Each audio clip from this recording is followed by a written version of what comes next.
Hello YouTube, welcome to So We Bought a Ferris Wheel, where we are going to attempt to restore and assemble a 1951 Eli Bridge Ferris wheel and install it in our backyard.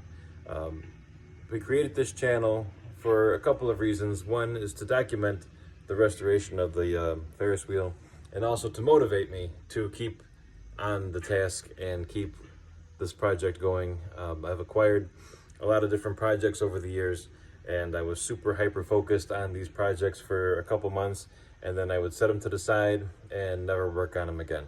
And I don't want that to happen to the Ferris wheel because it takes up a lot of space in our garage, and I have 4 kids that would really love to ride the Ferris wheel. So I figured if I created a channel and maybe got a couple subscribers, that would motivate me to stay on task, get off my butt, do some work, make little victories every single day, and eventually have this Ferris wheel up and running. Our goal, hopefully, would be to have it up and running by July 4th of 2026. It's currently the end of August 2025, so I have a little less than a year, but I think it's possible. I think it could be done. I'm going to need some help. I'm not very mechanically inclined. I'm not very good at making YouTube videos, obviously. But we're going to learn along the way. We're going to learn about Ferris wheels. We're going to learn about YouTube videos, and you know, we're going to help each other out, hopefully. So I'm just going to give you a quick tour of some of the things around the garage here that are parts of the Ferris wheel. So here we go. All right, so one of the first boxes that we came across were these large pins, and I've identified these on some websites as seat pins.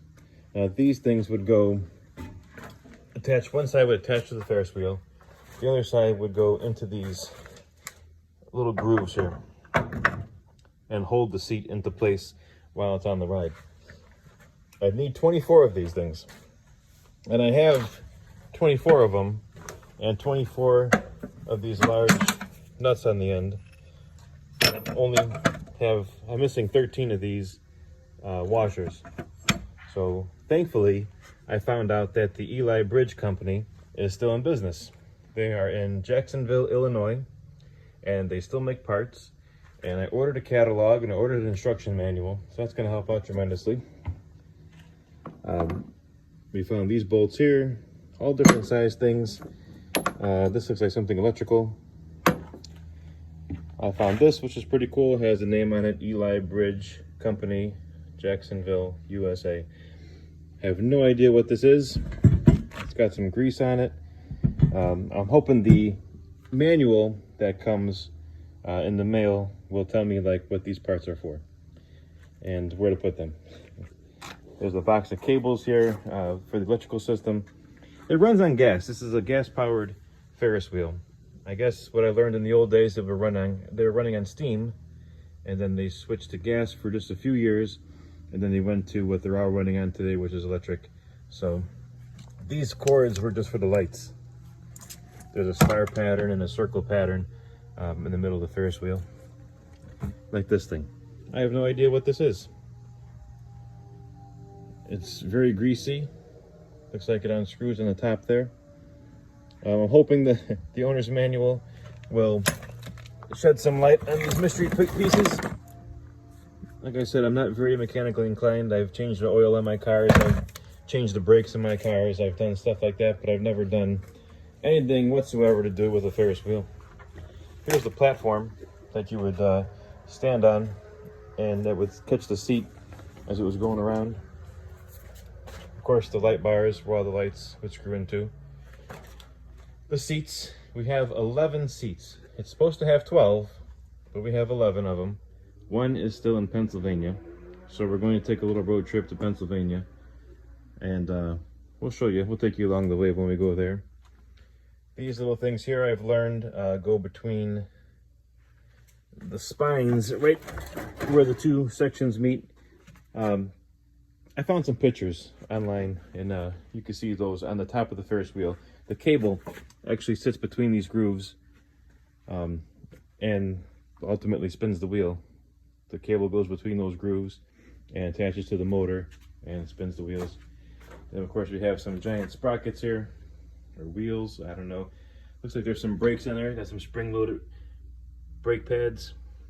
Basically like a drum brake, I guess. And this guy here weighs at least 200 pounds by itself. This thing is huge. And I think it's cool that they have the name etched into them as well. That's it for this small pile of tools here, small pile of items. Actually, I'm gonna show you the seats here. The spring mechanism, it's kind of dark in here right now. The spring mechanism, you pull this out, pick the seat up, not the seat, but the bar. That bar would come out of this little cup, and then that's how you get on and off the Ferris wheel. This, of course, the footrest would be folded down, and you'd sit in there.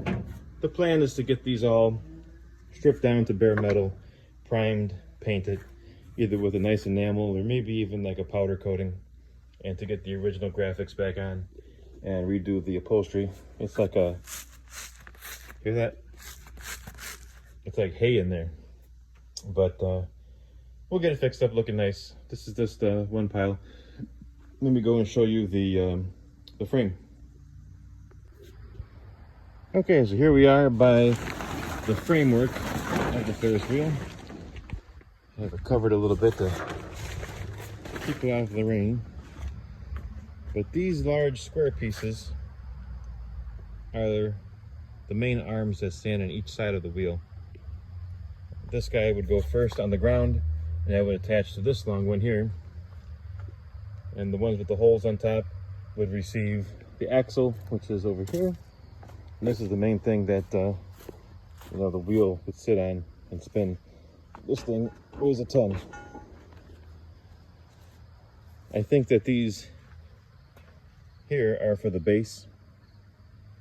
And all these pieces here, there's 24 arms, 12 on each side, that go from the middle to the outer ridge of the wheel. There's 24 of these things, and they are quite heavy too. We unloaded all this from a trailer. Thankfully, the place that we bought it from had it loaded using that forklift I showed earlier in that short video. They, the skid steer with the fork on it. They loaded all this steel onto a flatbed trailer for us. Came here and we unloaded it piece by piece. I don't have a forklift here at my location, so we had to do it piece by piece, one at a time, by hand. The whole wheel weighs anywhere between 15 and 20,000 pounds, they're estimating. So there has to be at least 15,000 pounds worth of steel here. And the goal is to strip off as much of this paint as I can, get rid of anything that's flaking. Some of this stuff here, you can just see it comes right off. I want to get rid of all that loose stuff, sand it down, prime it, give it a nice coat of an outdoor enamel paint. I'm thinking leave it the same color, leave it gray. My favorite color is orange, but I don't know. Maybe I'll paint it orange. Maybe I'll do like a red, white, and blue theme. But I think they came from the factory, and correct me if I'm wrong, but I think they all came from the factory silver. I have to verify that, but kind of want to keep it original looking. Looks like it was painted at one time. But what's cool, one of these pieces here is the information plate. See, it's the big Eli, built by Eli Bridge, Jacksonville. It's a patent date, August 8th, 1905. Another patent date of June 20th, 1922. And that's the serial number specific to this wheel, 947-51. I guess that means that's the 947th wheel that Jacksonville is the state, or the city it's made in. This is 947th Eli Bridge Ferris wheel, made in 1951. So kind of cool, way older than me. There's wood on top of here. I don't know if I want to replace that wood. It looks a little rotted over here. Anything that I see that's worn out and damaged, I'd like to replace.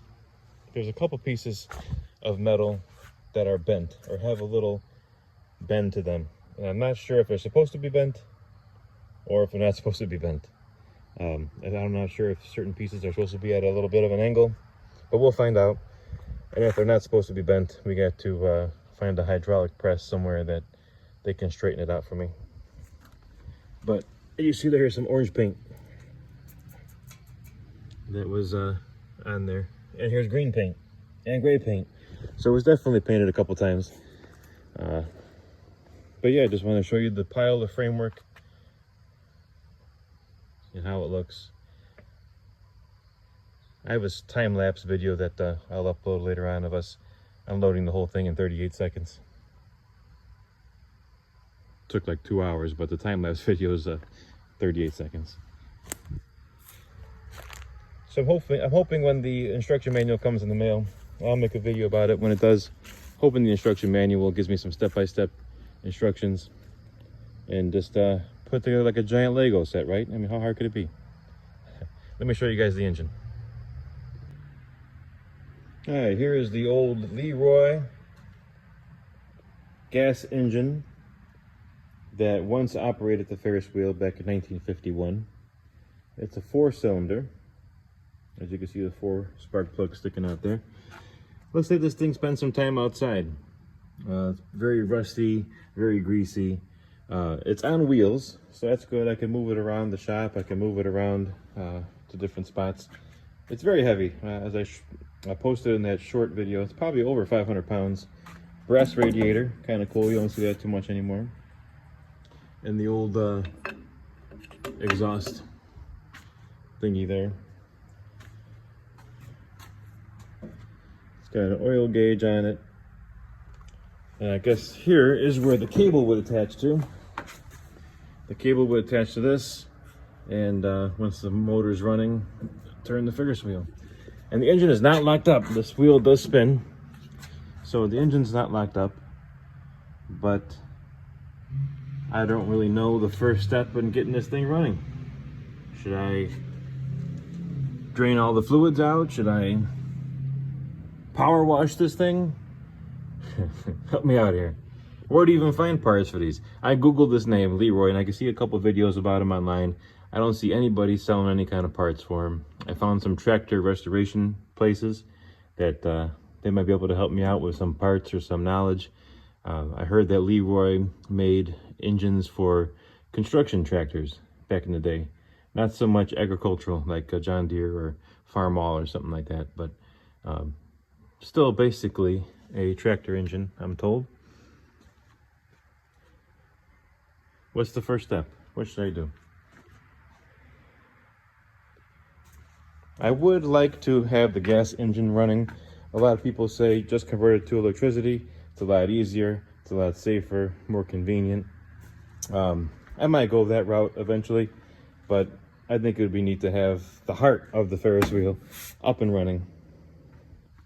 I think the sights and the sounds and the smell of that vintage Ferris wheel roaring bring back a lot of nostalgia for people. I think that'd be pretty neat. It's a crank start. I gotta find the crank. I looked at that box of stuff that I showed you earlier in the garage, and there's no cranks. So I gotta find something to get this thing started with. And it runs on regular gas. No diesel, just regular gas.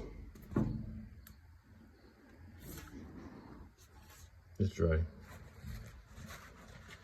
But that's it.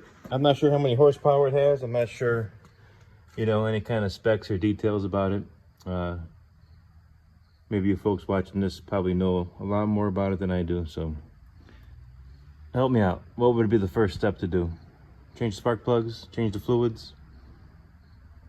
Let me know. That's the engine.